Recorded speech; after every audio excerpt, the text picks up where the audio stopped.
Oke, diketahui bahwa persediaan awal sebesar 15 juta, persediaan akhir menurut hasil stok opnam sebesar 17 juta, terus pembelian tunai sebesar 40 juta, pembelian kredit sebesar 80 juta, biaya angkut pembelian adalah 1.500.000, retur pembeliannya 2 juta, diskon pembeliannya 1 juta.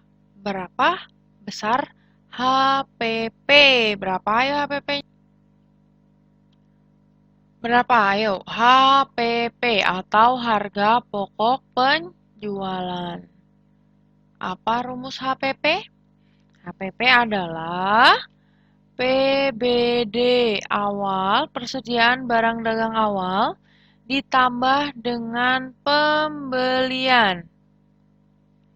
Ditambah pembelian, ditambah beban angkut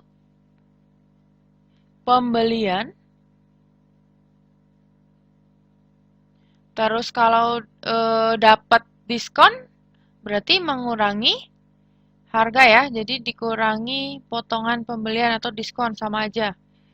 Potongan pembelian. Terus kalau ada retur, berarti dikurangi retur pembelian. Apa itu retur? Retur adalah pengembalian barang yang dibeli. Oke. Dan terakhir dikurangi persediaan barang dagang yang akhir. Ya. Oke. Kita masukkan angkanya. PBD awal sebesar 15 juta. Nah, ini pembelian ditambah beban angkut pembelian, dikurangi potongan, dikurangi retur. Ini dinamakan dengan pembelian bersih ya. Atau nggak dikurung nggak apa-apa. Tapi kali ini yang dikurung dimaksud dengan pembelian bersih gitu. Nah, pembeliannya berapa? Pembelian yang tunai 40, yang kredit 80. Nah, berarti ini pembeliannya di total ya. Berarti 120 juta. Terus beban angkutnya 1.500.000. Terus potongan pembeliannya atau ada diskon pembeliannya sebesar 1 juta. Retur pembeliannya 2 juta. Terus terakhir PBD akhirnya sebesar 17 juta. Hasilnya berapa ini? Ayo berapa? 15 ditambah 120. Kita hitung dua-dua ya. 15 ditambah 120 sama dengan 135 juta. Ditambah 1.500.000. Dikurangi, ini kurang 1.000, kurang 2.000, kurang 17. Berarti kurangnya totalnya 20 juta. Ini sama ini, jadi berapa? 1, 3, 6, 500 dikurangi 20 juta. Sama dengan 116, 500.000. Begitu? Oke, jawabannya yang B, gitu ya. Sip.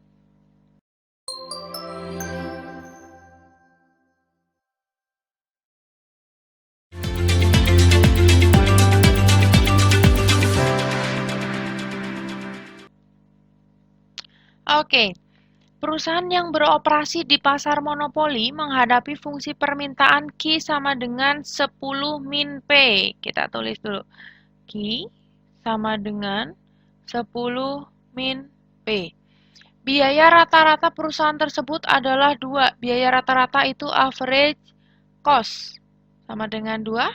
Di mana Q adalah jumlah barang yang diminta dan P adalah harga ya. Persamaan yang tidak menggambarkan kondisi perusahaan tersebut adalah, nah, kita buktikan satu persatu ya, oke? Dari yang A. A itu P-nya sama dengan 10 min Q. Benar atau salah? Nah, ini kan Q-nya segini kan? Q sama dengan 10 min P. Kita bikin P-nya di kiri, berarti P sama dengan 10 min Q. Berarti A itu benar gitu ya. Oke, terus yang B, kita buktikan TR sama dengan 10 Q min Q kuadrat. Ya. Di sini rumus TR apa? TR itu kan total revenue. Rumusnya adalah P dikali Q kan. Nah, P-nya tadi berapa? P-nya adalah 10 min Q dikalikan dengan Q. 10 dikali Q jadinya 10 Q. Terus Q kali Q, min Q kali Q berarti min Q kuadrat. TR sama dengan 10 Q min Q kuadrat. Berarti B betul ya? Oke. Terus sekarang yang C. C itu apa? C itu MR sama dengan 10 min 2 Q. Nah, kita buktikan. Di mana MR itu adalah turunan dari TR. Ya, MR-nya apa? Ini tadi TR-nya udah ketemu kan? Nah, kita turunin. Jadinya 10 min 2 kali 1, 2 Q. 10 min 2 Q benar ya? Berarti C benar. Terus, sekarang kita buktikan yang D. D itu MC sama dengan 2 Q. Nah, kita buktikan nih. MC benar nggak? MC sama dengan 2 Q. Di sini diketahuinya yang ada CC-nya itu adalah AC ya. Oke, kita tulis di sini. AC itu average cost dan rumusnya pasti dibagi Q. Apanya? TC-nya, ya kan? Sementara kita untuk tahu MC, jadi MC itu adalah turunan dari TC. Berarti kita harus tahu TC-nya berapa. Ya. Berarti TC ini Q-nya pindah ke ruas kiri karena di sini pembagian pindah ke kiri jadi perkalian. Jadi AC dikalikan dengan Q. Oke. Kita ke sini ya. AC. AC itu 2 dikali Q sama dengan TC. Berarti TC-nya sama dengan 2 Q. Nah, kalau TC-nya 2 Q, maka MC-nya berapa? MC-nya kan turunan dari TC tadi ya. Berarti turunannya adalah 2. MC-nya sebesar 2. Sama nggak kayak pernyataan ini? Salah. Ini tidak sesuai. Tidak menggambarkan. Berarti jawabannya yang D. Oh, belum percaya. Oke, kita buktikan yang E. Coba yang E di sini ya. Oke. Nah, yang E. E itu adalah laba maksimum ketika Q-nya sama dengan 4. Coba benar atau enggak ya. Nah, laba maksimum syaratnya adalah MR sama dengan MC. Tadi MR-nya sudah ada, mana MR ya? Ini MR ya. MR-nya adalah 10 min 2 Q sama dengan MC-nya adalah 2. Nah, kita pindahkan Q-nya ke ruas kanan. Jadinya plus 2 Q. 2-nya pindah ke kiri jadi 10 min 2. 10 min 2, 8 sama dengan 2 Q. Berarti Q-nya sama dengan 8 dibagi 2, 4. Sama ya. Nah, sama ini sama. Berarti E juga betul. Jadi yang tidak tepat adalah yang D gitu. Oke, siap.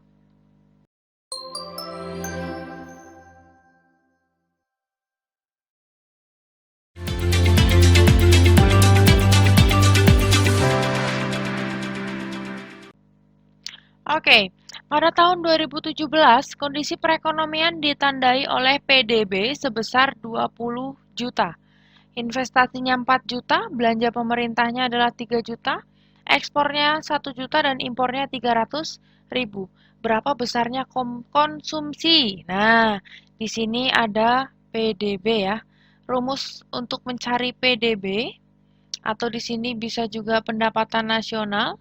Di sini bisa PDB, atau bisa juga ini Y, yaitu yield pendapatan. Nah, Rumusnya pakai metode yang pengeluaran, yaitu C plus I plus G, government, plus ekspor neto. Ekspor neto yaitu ekspor dikurangi impor. Oke, kita masukkan ya. PDB-nya adalah 20 juta. Konsumsinya berapa? Mana ada konsumsi? Oh, konsumsi yang ditanya ya. C plus investasinya 4 juta. Government-nya berapa? Government tuh belanja negara, belanja pemerintah. Sebesar 3 juta. Ditambah ekspor min impor. Ekspornya 1 juta, impornya 300.000. Berarti berapa ekspor netonya? 700.000 ya. Atau kita tulis dulu nggak apa-apa deh. 1 juta dikurangin 300.000. Ya, oke. Nah, berarti di sini masih 20 juta. Ini C, ini 4 juta tambah 3 juta, 7 juta, tambah 1 juta, 8 juta dikurangi 300. Berarti 7 juta 700 ribu ya. Nah, C-nya 7 juta 700 ribunya kita pindahkan ke ruas kiri. Jadinya 20 juta dikurangi, kok 17? Dikurangin dengan 7 juta 700. Sama dengan hasilnya berapa? Ya 12 juta 300 ribu. Gitu ya. Oke, jadi jawabannya yang B. Begitu. Oke, siap.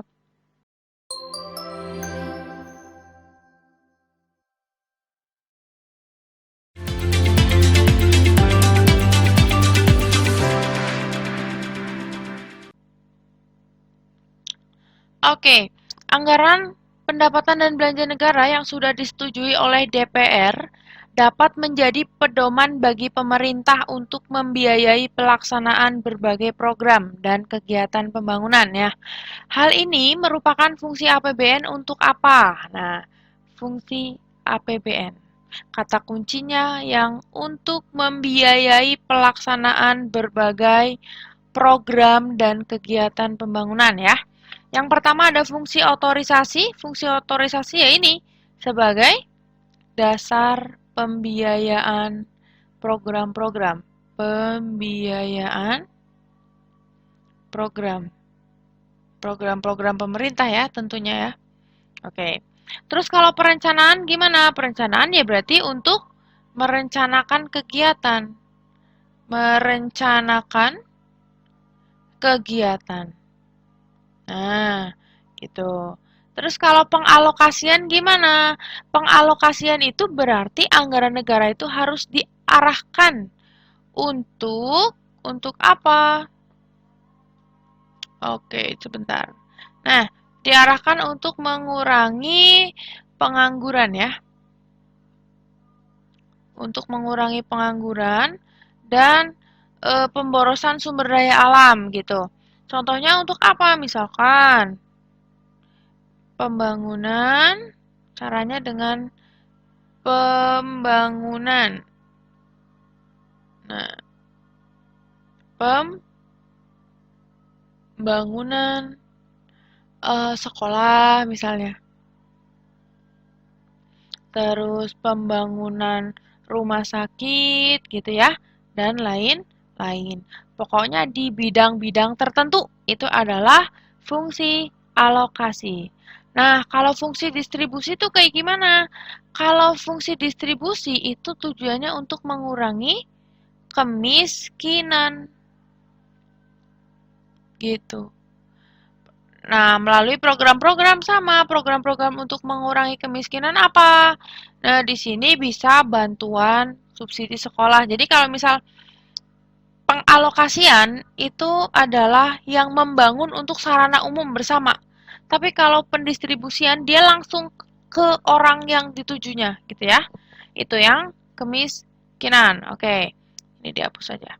Nah, terus kalau yang stabilisasi, ya berarti untuk menstabilkan, gitu. Menstabilkan apa? Ya menstabilkan perekonomian tentunya, gitu ya. Oke, berarti ini apa nih untuk membiayai pelaksanaan berbagai program? Adalah yang otorisasi. Jawabannya yang A, gitu deh. Oke.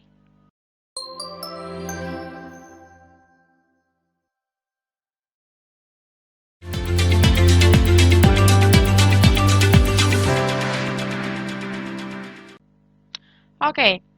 Nah, dalam memilih dan menggunakan produk dan jasa dari suatu lembaga jasa keuangan, konsumen dan masyarakat wajib memperhatikan hal-hal sebagai berikut, kecuali.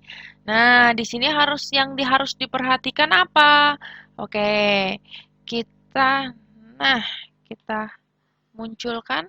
Oke, nah, ada aturannya menurut aturan Bank Indonesia nomor 7 garis miring 2 nomor 6 PBI tahun 2005.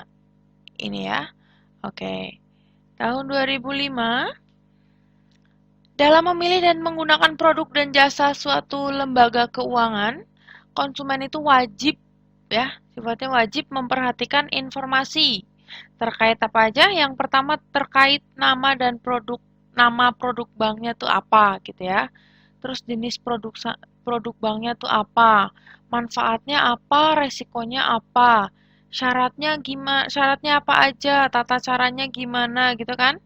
Terus biayanya apa saja, perhitungan bunganya gimana, bagi hasilnya gimana, keuntungannya gimana gitu ya. Terus jangka waktu penggunaannya berapa lama, terus penerbit produk banknya dari mana gitu ya. Oke, itu harus diperhatikan. Dan salinan kontrak itu baru akan diberikan ketika konsumen itu memperhatikan hal-hal yang telah disebutkan di atas ini. Dari A sampai H. Dan telah memilih. Nah, jadi milih dulu baru nanti dikasih salinan kontrak gitu ya. Berarti yang mana? Yang bukan, kecuali adalah yang D. Memberikan salinan kontrak kepada konsumen wajib dilakukan perusahaan lembaga jasa keuangan. Ya, ini memang wajib dilakukan, tapi setelah konsumen itu memilih mana produk atau produk dan jasa yang dipilihnya gitu, ya. Oke, jawabannya yang D. Oke.